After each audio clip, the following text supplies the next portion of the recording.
Station Ghanpur కార్యకర్తలతో కడియం శ్రీహరి సమావేశం.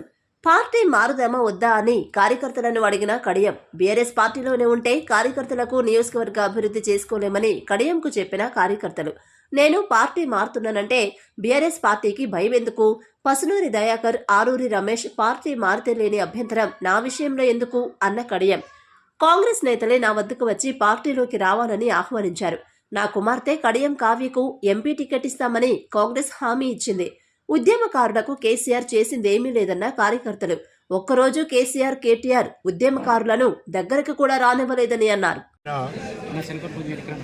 AICC ప్రతినిధులు, పిసిసి ప్రతినిధులు నిన్నటి రోజున మా ఇంటికి వచ్చి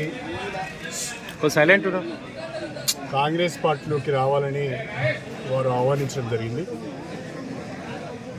అయితే నేను నా శ్రేయోభిలాషులతో, నా మద్దతుదారులతో, నా కార్యకర్తలతో మాట్లాడిన తర్వాతనే నిర్ణయం ప్రకటిస్తానని నేను చెప్పడం జరిగింది.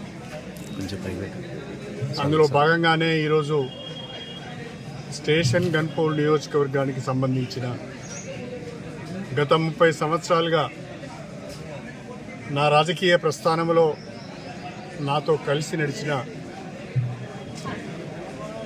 ముఖ్యులను, ప్రజాప్రతినిధులను, కార్యకర్తలను ఈరోజు కొంతమందిని, అందరినీ ఆహ్వానించలేకపోయినాం.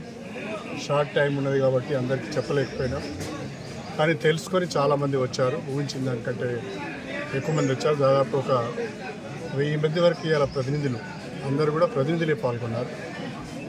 వాళ్ళందరూ కూడా ఏకగ్రీవంగా ఒక మాట చెప్పారు, ప్రస్తుత రాజకీయ పరిస్థితులలో మీరు ఏ నిర్ణయం తీసుకున్నా మీ వెంట మేము ఉంటామని ఒక గట్టి భరోసా నాకు వాళ్ళు ఇచ్చారు.